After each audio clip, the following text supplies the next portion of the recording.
Chapter 5, The Terrible Twins. The ghost planned his revenge for Friday, the 17th of August. He looked at all his old clothes carefully and decided what to wear. I wear this big red hat and these white bed sheets, thought the ghost. I'll take this old dagger and go to Washington's bedroom.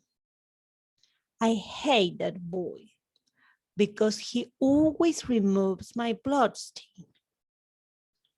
First, I'll wake him up and then I'll stab myself in the neck 3 times with the old dagger.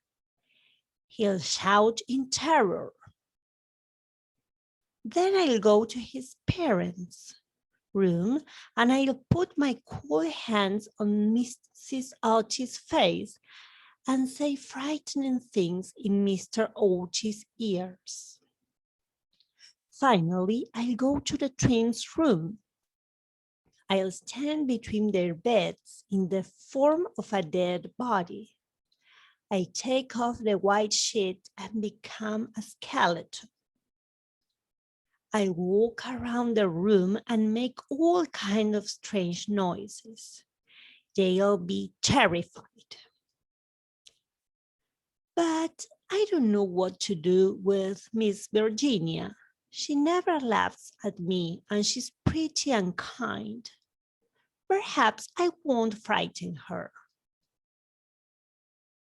There was a big storm that night. It was raining and very windy. He looked outside the window and smiled. He loved this kind of weather. It's the perfect night for my revenge, he thought.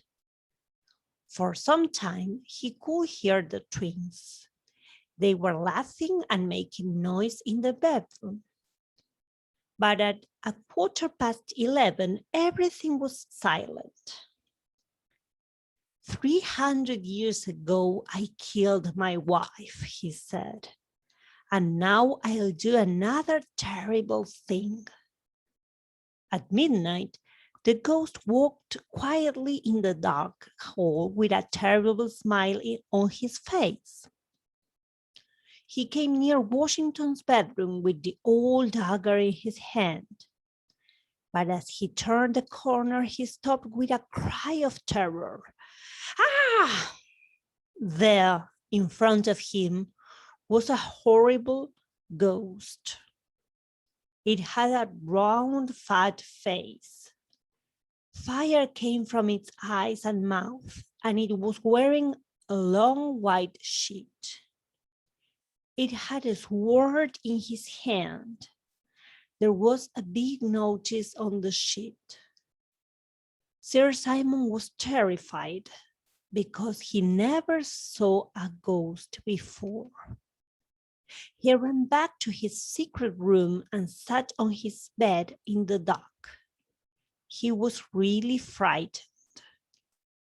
The next morning, he decided to go and look for the other ghost. Perhaps 2 ghosts are better than 1, he thought. He could be my friend and we could work together to frighten the Americans, especially the twins. But when he found the other ghost, he was very surprised. There was not fire in its eyes and its sword was on the floor.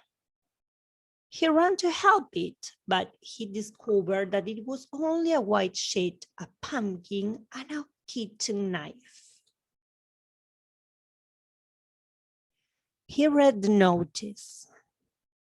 The Otis ghost, the only true and original spirit.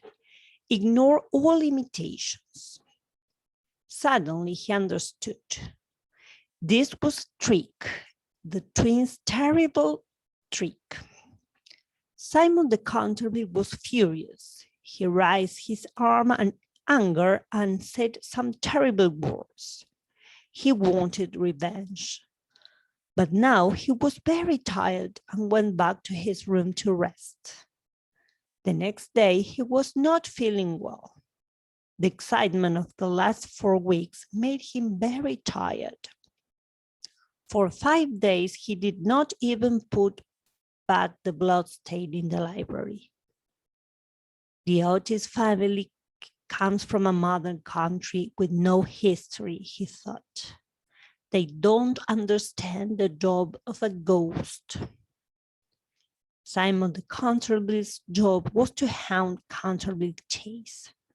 300 years ago, he promised to do this. So every Saturday night, he walked along the halls between midnight and 3 o'clock. He took off his shoes and walked quietly. He used rising sun lubricator on his chains. He didn't want to make a noise because he was afraid of the twins. However, the twins continued to play tricks on him. He often fell down the stairs because the twins put butter on them. Sir Simon was really furious and thought, I must be clever and plan another terrible revenge, a revenge that no one will forget. End of chapter 5.